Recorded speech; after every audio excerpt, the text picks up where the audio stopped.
2.3 million Aussie kids now have a better idea of when they'll get their first jab, and I'm sure they're thrilled. It'll all happen in January, when it's expected the TGA and ATAGI will give the go-ahead to vaccinate Aussie kids aged 5 to 11. The reason we have to wait? They want to review the real-world data coming out of the United States. It was a very small clinical trial by vaccine clinical trial standards, only a few thousand children.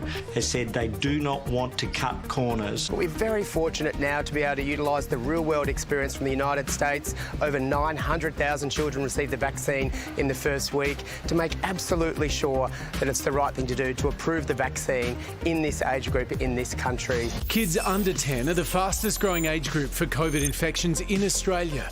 In the last month or so, almost 800 schools across New South Wales and Victoria have had to close after COVID exposures, leaving thousands of kids to quarantine at home for 14 days. But very significantly, we've seen fewer and milder side effects overall than adults that receive these vaccines, and most importantly, no serious adverse events, and particularly no myocarditis or inflammation of the heart, and no anaphylaxis or bad allergic reactions. The government has secured supply of 4.6 million doses needed to double jab all our 5 to 11-year-olds. They contain around 1/3 the amount of mRNA magic in an adult dose, and experts say it will significantly cut the spread of COVID, but they haven't arrived yet.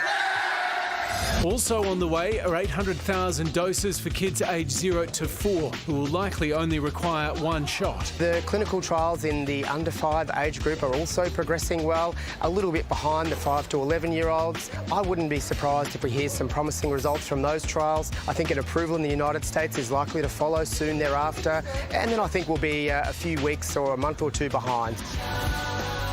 Well, this definitely does feel like it is the next evolution in the fight against COVID. Having 2 kids, mine aren't yet of the age to get vaccinated. I feel like in Australia, we were in a really lucky position to be able to look over to the USA, who have had nearly 1 million kids 5 to 11 vaccinated, and take that data to see if indeed the risks and the health issues don't play a part and there isn't too many underlying issues for kids. Because yes, even though nearly 1 million kids did get vaccinated over in the USA, there's still massive vaccination hesitancy. And as a parent, yes, I'm very concerned and I want to see the facts and the data.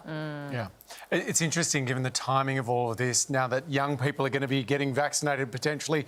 The government's released a new ad for getting the jab. I'm not sure how well you'll think this hits the mark in terms of getting young people on board. Yip, yip, yip, yip, yip, yip, yip, yip, bum, bum, bum, bum, bum, bum, get a jab.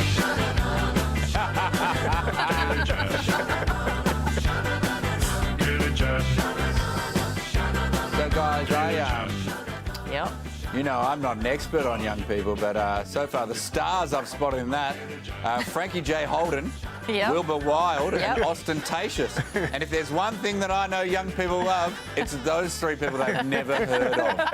Elvis was in there too. They wouldn't have heard of Elvis either. That is not a... If that was shot on an iPhone by yourself, I would say don't publish that. That is the worst ad I've ever seen in my life. I reckon it's quite catchy, though. It is catchy. That's the thing. You need an earworm because then that won't get out of your head. Yeah. Are you guys joking? Or have you just been This told? is the way this stuff works, T. You think it's annoying, but then you will be singing it for the next week. No, I think it's annoying, and then I remind myself, yeah, your decision's annoying. right, that's annoying. That is the worst thing I've ever seen. Okay, T, we get it. It is, and it's a cause I believe in, and it still makes me vomit in my own mouth.